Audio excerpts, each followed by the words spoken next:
So if your mom or dad calls you up at the end of today, if you've watched this video, you have to promise me that if you have this conversation, you answer in this specific way. So if your mom or dad ask you, oh, so what have you been learning in the Business Analytics Master's Program? You have to say, well, today we learned how to count. Now, I think that's hilarious because in analytics, counting is actually ridiculously hard. And so it might be worth, a reasonable chuckle or so. So this part of the notes is devoted to learning how to count, but how to count really complex things. And in fact, you can take an entire class in mathematics. There's a whole field of study called Combinatorics that's devoted to counting. So why does this matter so much?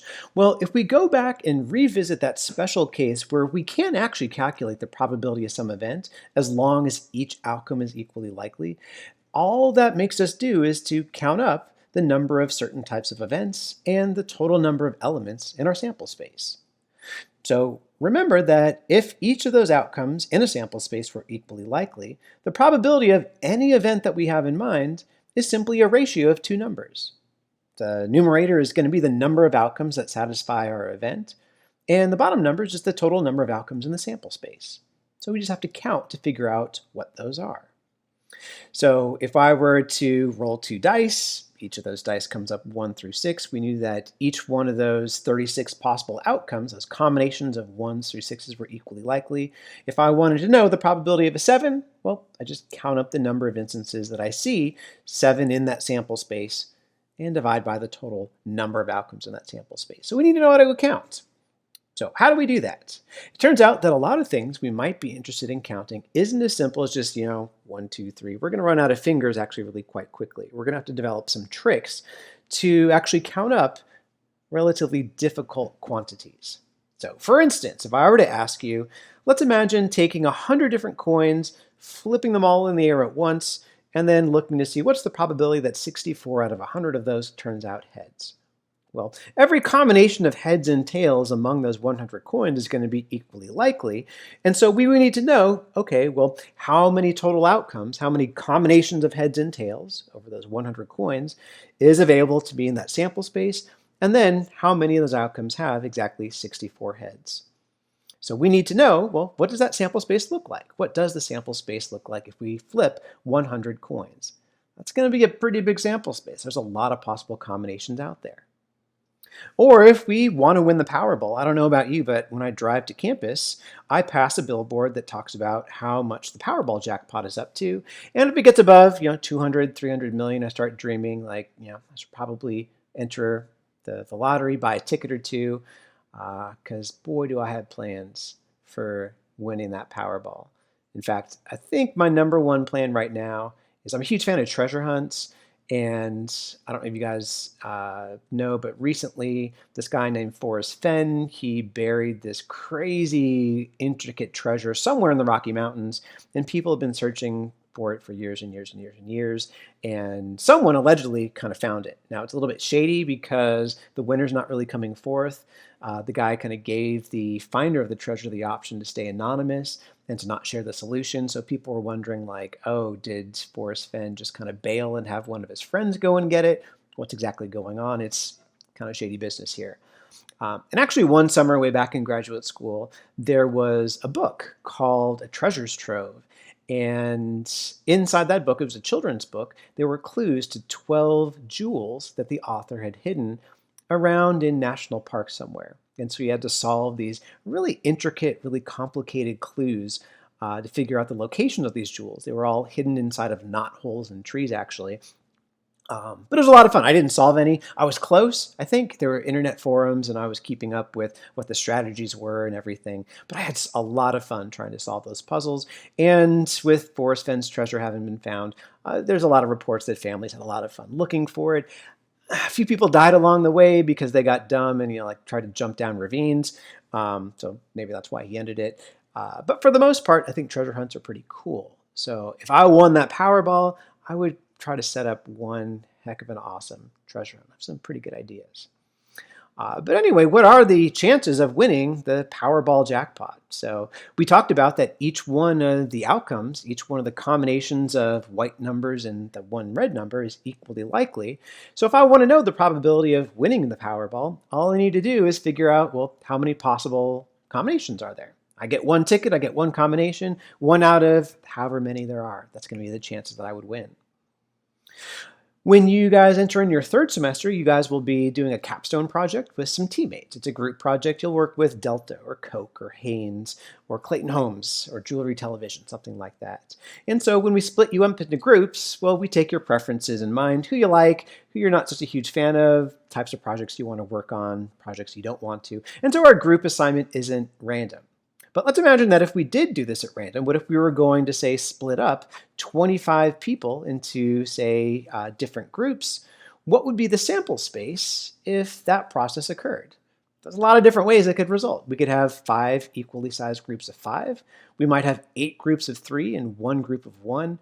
How many different ways can we split up 25 people into groups? Now, some of these things are going to be hard to count, and so we need some tricks. That's what the field of combinatorics is all about. So the way that we're going to make some progress into counting is to use what's known as the fundamental theorem of counting. And at its core, what it tries to do is it tries to take a very complex thing and split it up into more easily digestible pieces. So if we think about a trial, and if we can split that up into k much simpler experiments, if we want to know the total number of ways our original trial could come out, all we need to do is count up the number of ways each individual experiment comes out and multiply those values together. Now, let's do an example, because looking at math, hard to learn from sometimes. So if you have a boyfriend, if you have a girlfriend, you might go out for a romantic Valentine's Day dinner. And a lot of restaurants, this is pretty popular these days, is to come up with one of those fixed price menus where you choose an appetizer, you choose an entree, you choose a dessert, and your options are relatively limited, but they're all going to be really tasty. If you go up to New York City, you're going to see a play or a show.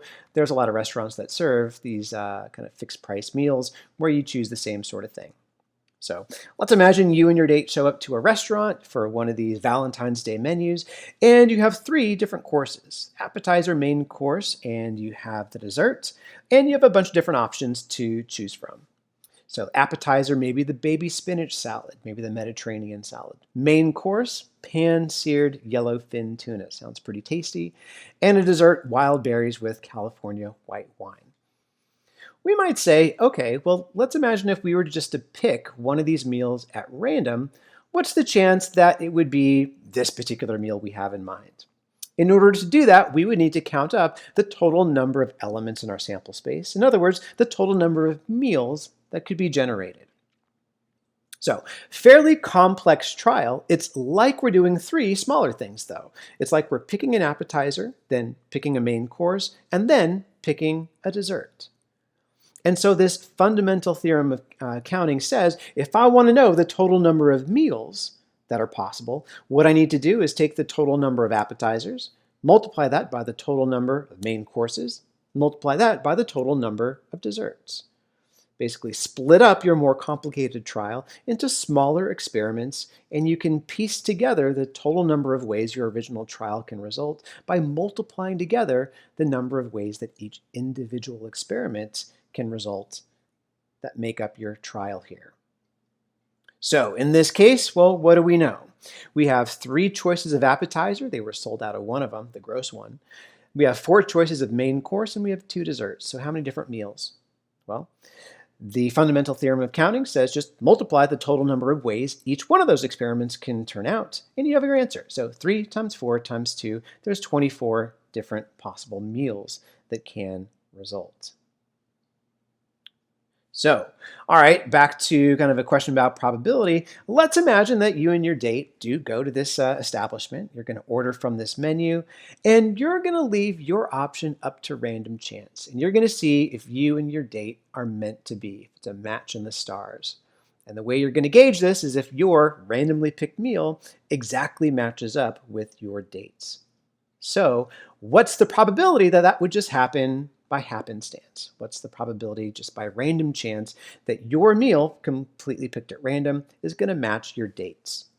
Well, we know the answer to that. That's not really too hard of a problem. We know there's only going to be one outcome in that sample space that you're interested in, namely your randomly picked meal matches up exactly to your dates. So to get that fraction, to get that probability, the total number of outcomes that satisfy your event of interest, just one, divided by the total number of possible outcomes, the total number of meals. So we just found that was 24. So the chance that you'll match exactly is 1 out of 24. So if you do kind of randomly pick it and you match, yeah, that feels like fate at work instead of just random chance here. All right, another example, going back to what we originally motivated this with. What if we were going to look at something involving the results of 100 different coin flips? I might like to know, well, how many different sequences of 100 fair coin flips are possible? We could get all heads all in a row, all tails in a row, alternating heads and tails. There's a lot of possible sequences. Well, how many are there? All right, we're not going to sit down and list them all out one by one. That would take way too much time. And so let's use that fundamental theorem of counting. This one trial, essentially flipping 100 different fair coins, can easily be split up into a sequence of 100 very easy to approach experiments. Experiment 1 is flipping coin number 1. Experiment 2, flipping coin number 2. Experiment 3, flipping coin number 3. You see where this is going.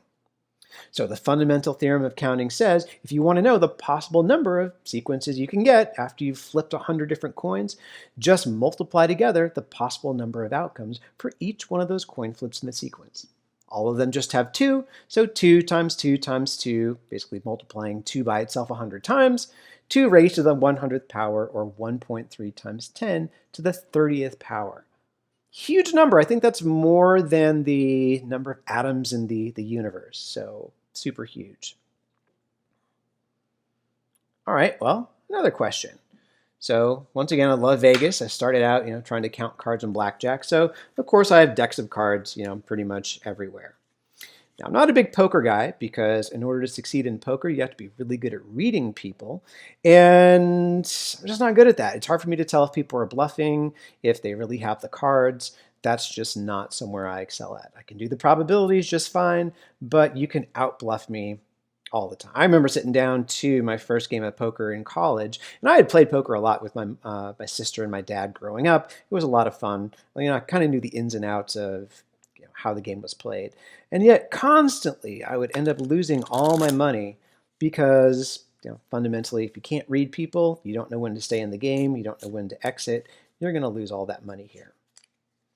So anyway, I have the following question. I would like to know if I was going to take 4 cards out of a well-shuffled deck, card 1, card 2, card 3, and card 4, how many different sequences are possible?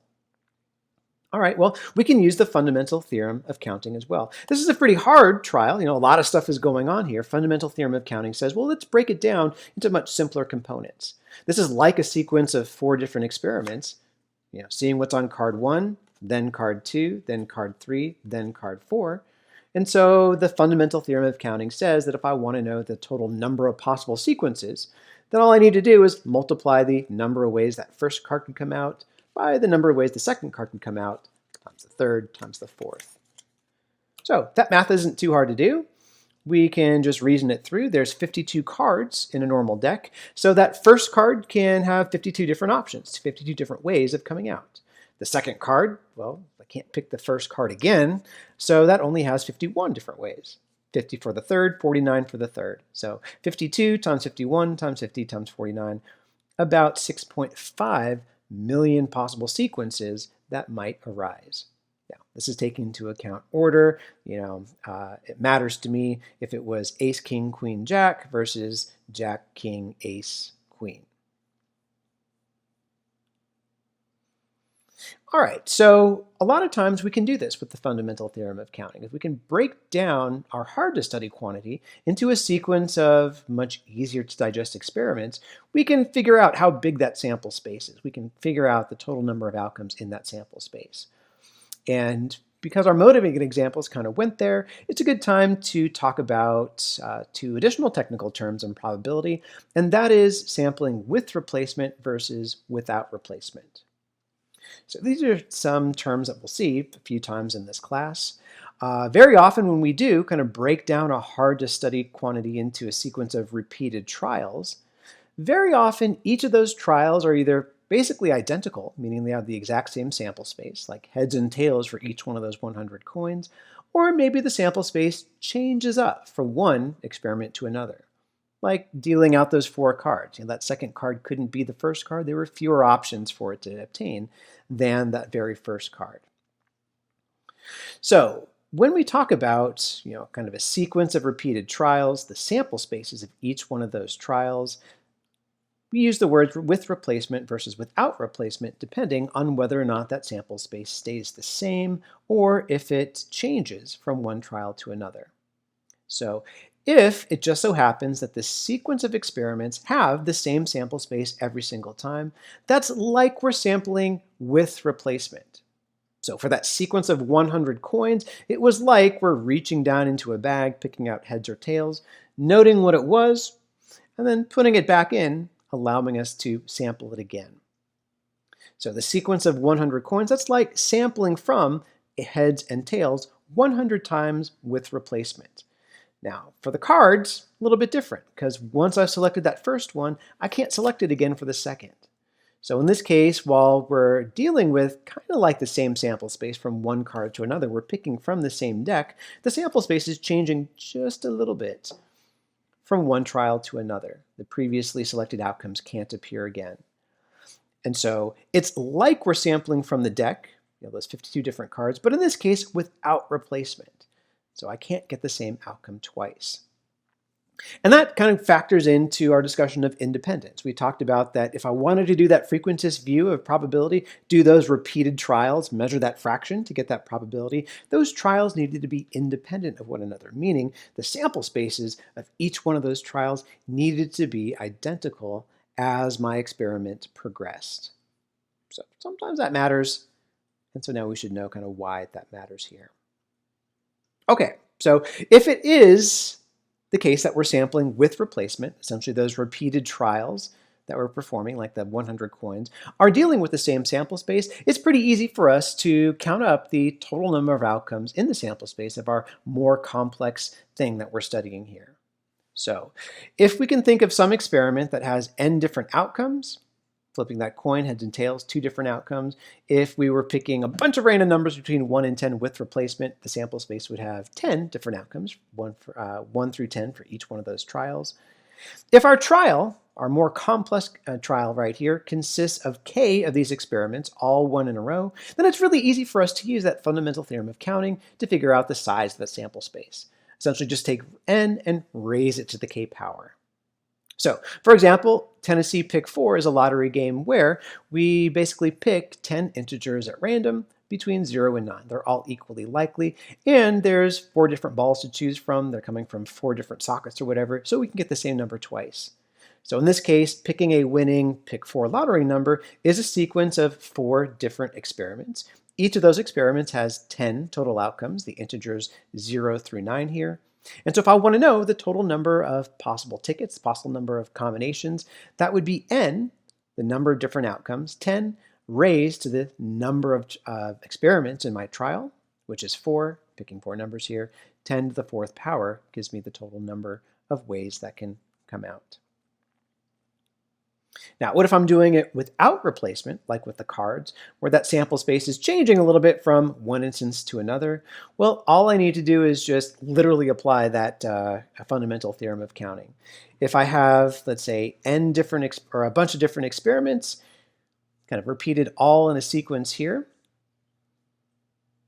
Maybe we have one experiment has n different outcomes, the next might have slightly different. All I need to do is multiply together the number of outcomes from each one of those experiments in the sequence.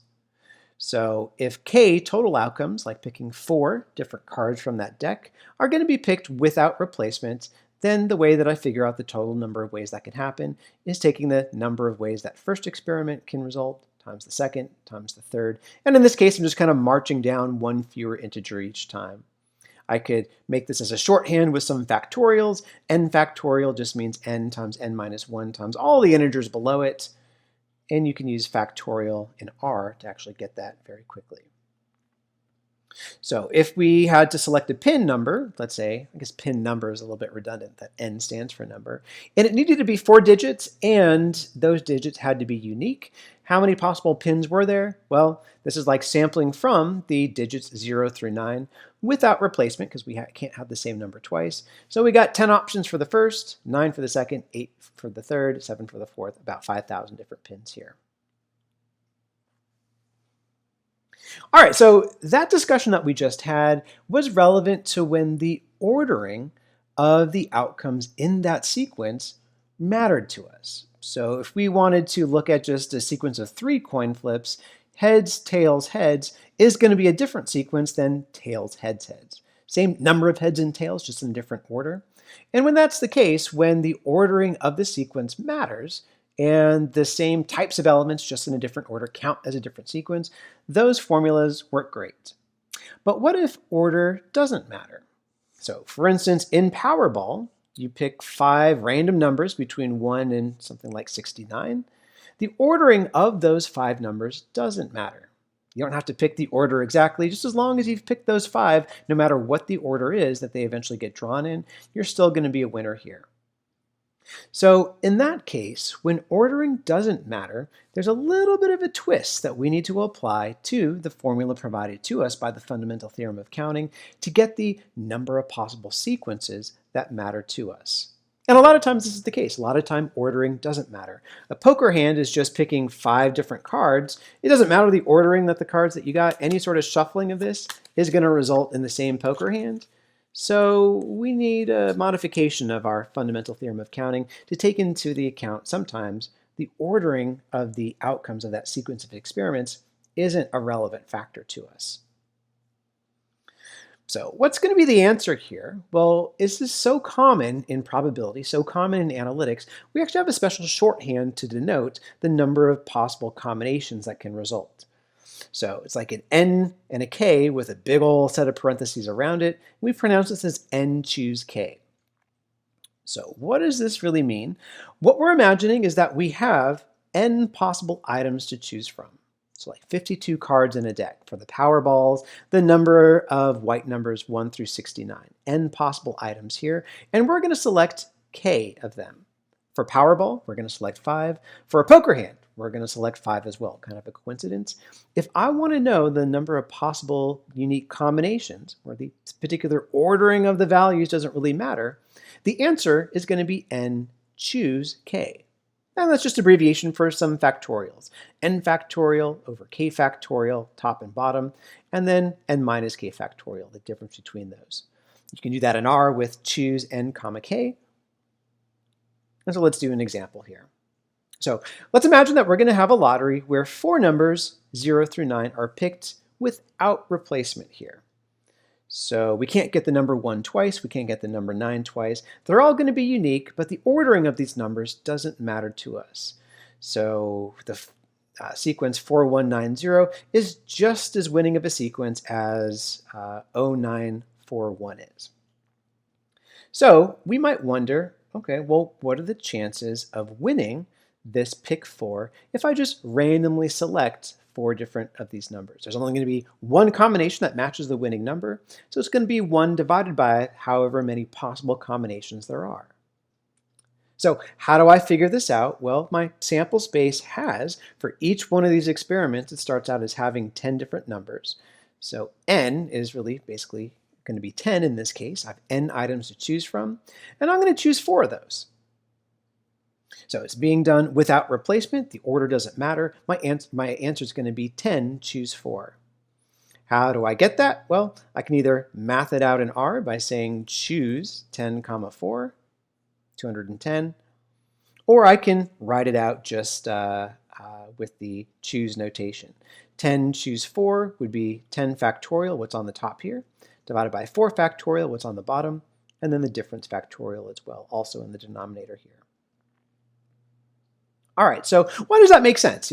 It's nice to know the formula, but it's even nicer, especially at the graduate level, to have that additional understanding of where that formula comes from. And in this case, we can actually derive it somewhat intuitively. So we know the fundamental theorem of counting applies when the order does matter. And so let's imagine that order did matter for this alt lottery. How many possible combinations would there be? Well, we have 10 choices for the first, 9 for the second, 8 for the third, and 7 for the fourth. So if ordering mattered, and you had to get the order right in order to win, this would be the total number of combinations that existed. But if order doesn't matter, well, guess what I get to do? Basically, any particular sequence I can come up with, like 4190, any reordering of these 4 numbers is also going to give me a winning ticket, 4190, 0941.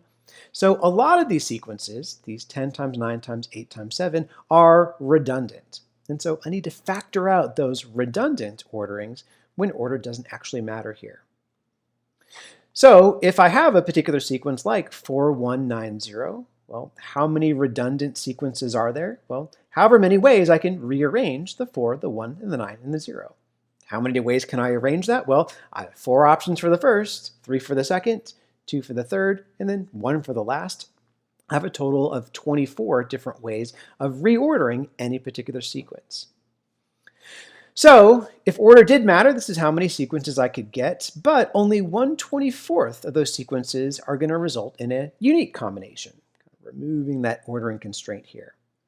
So 10 times 9 times 8 times 7, what I would get if ordering mattered, kind of dividing by 24 here to factor out those redundant ones. If I just group some terms, I find that, yeah, that's what the formula suggests. All right, another question here. How many possible poker hands are there for you poker players out there?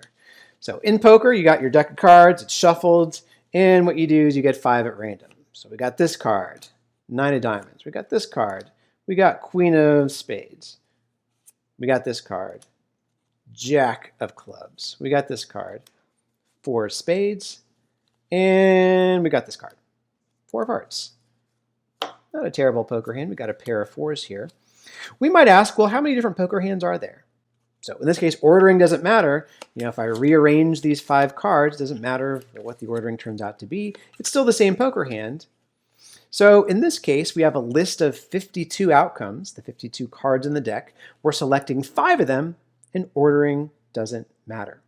And we're doing this without replacement. We're not going to select the same card twice here. So that's the domain of this formula. And so I can immediately say that the answer is 52 choose 5. Running that through R, I get that there are about 2.6 million different poker hands. All right, back to Powerball. Talked about Powerball a little bit. I'll design a big old treasure hunt if I win it, if that ever happens. How many possible Powerball tickets could possibly exist? So in this case, what we do is we are selecting 5 white numbers, 1 through 69, no duplicates, so it's like it is without replacement. And then we're selecting a red number, and the red number goes anywhere from 1 up to 26 here. So here I can actually use that fundamental theorem of counting to help me up, because the number of possible tickets can be split in to 2 smaller experiments, picking the 5 white numbers and then picking the 1 red number. Fundamental theorem of counting just says multiply those 2 numbers together to get the answer that you're seeking. Now, the red ball, really easy. There's only 1 red ball that we're picking. The numbers are 1 through 26. There are 26 different results or 26 different orderings, there's only one thing, that the red number can be. The tricky thing is, okay, well, what about these 5 white numbers? Well, I have a list of 69 numbers, the possible numbers I can get. I'm doing it without replacement, can't get the same number twice, and the ordering doesn't matter. Doesn't matter how we arrange those numbers, it's still a winning ticket. So the answer is just jumping out at us. It's going to be 69 choose 5.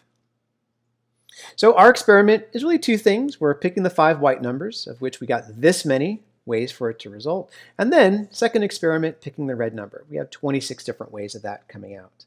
So multiplying those 2, we get right under 300 million. So the chances of you winning the Powerball with, say, a single sequence is about 1 in 300 million. Not very good. So I'll probably never be able to make that treasure hunt. Oh well. Here's a more complex example, and I'm going to save this one actually for working through in class because it's a lot of fun, I like it, but it's sufficiently complex enough that we're going to want to see it in action. And same thing with the itinerary. I love traveling. This summer I went kind of into the Rocky Mountains, flew into Colorado, went to Utah, Idaho, Montana, Wyoming, South Dakota, Nebraska, Hawaii, Iowa, etc. So we'll work through these problems at a later time. And same thing for this one. Actually, also this summer, I finally got to knock off the very last state that I hadn't been to. Oklahoma was the very last one. So I have another question for you. All right, you know the last state I went to. Well, what about the 48th and 49th unique states I went to? If I said, okay, pick 5 states at random, not Oklahoma, what's the chance that one and only one of those 5 guesses is going to be one of these 2 states here? So we'll see that in class here. The last thing that I do want to readdress, though, is how to rearrange a sequence. We kind of use this in our discussion of that choose notation. When we are dealing with those 4 lottery numbers, we said that if we had an 8, 1, 2, 0, well, if we were going to reorder that sequence, there would be 4 times 3 times 2 times 1 ways of doing that. So let's talk about the problem of reordering just in general. So let's imagine we had a sequence that contains n items. To put some context to it, let's imagine we're dealing with the word Tennessee. So in this case, our sequence has 1, 2, 3, 4, 5, 6, 7, 8, 9 different items in it, and we're interested in rearranging the letters of Tennessee. Now, the twist here is that we have duplicate N's, we have duplicate S's, and we have duplicate E's here. So if I swap these 2 E's, then it's really the same sequence as it was before. They're indistinguishable from each other. So it's a little bit more complicated than if each of those elements were unique. So here's the trick. If we do have a sequence with n items, and there are duplicates among those items, let's say there's n1 items of type 1, so a bunch of different E's, 1, 2, 3, 4 different E's, and 2 items of type 2, 2 S's, etc., etc. This is the number of possible ways you can rearrange that sequence. It's a bunch of factorials, it's a fraction. You can just math it out here. So if I wanted to ask, okay, well, here I got Tennessee right here. I'm going to randomly reshuffle the ordering of these letters. How many different sequences are going to result? Well, 9 factorial, because 9 total letters in Tennessee. And then I just go through and count up the number of each one of its component elements. I got 4 E's, I got 2 S's, I got 2 N's, I got 1 T. Divide that by the relevant factorial. And so I get about 3,700 different ways of rearranging the letters in Tennessee. And in fact, this formula is so common, it has a special name in analytics and in probability. It's called the multinomial formula. And where it really comes into play, and we'll see a lot of it, is when there's really only 2 possible outcomes, like heads and tails, churn, not churn, you're on time, you're late, Kenny. So this is called the binomial formula, bi for 2 here. So very often a sequence really only has 2 different outcomes. That's heads and tails, succeed and fail, purchase, not purchase, etc. And so this is the very famous binomial formula. If you're going to rearrange the heads and tails in a particular sequence, well, how many unique sequences are there? There's going to be, by that formula we just discussed, n factorial up at the top divided by the total number of each one of the components on the bottom factorial. So the number of successes factorial, number of failures factorial. Or the number of heads, number of tails factorial, etc. And since the number of successes and the number of failures are always going to add up to n, we can write that as n minus k factorial and k factorial here. So there we go, our well-known binomial formula. Here you're going to go through a bunch of stoplights on your way to work. Let's imagine you pass through 9 different stoplights. And let's say you run into a sequence with 6 reds and 3 greens. All right, could have had all 6 reds in a row followed by 3 greens at the end, or vice versa. In general, how many possible different ways can you rearrange 6 reds and 3 greens? Well, that's going to be actually your 9 choose 3 or 9 choose 6. Basically 9 factorial up on the top, and then divided by the number of each type you see factorial here on the bottom. So 6 reds factorial, 3 greens factorial, we get about 84. So the upshot is slide 93 has everything. If you want to know the number of sequences that can result when you do something, well, think about how the sampling is occurring. Is it with replacement or is it without replacement? Can you get the same outcome more than once, or is each outcome going to be unique? And then think about, well, does ordering matter or does ordering not matter? Depending on which box you fall into, you have a nice easy formula to just read off and to kind of come up with what the answer is. So last remaining slides of this section is just about using R for factorials and combinations, so you can review this when it becomes necessary.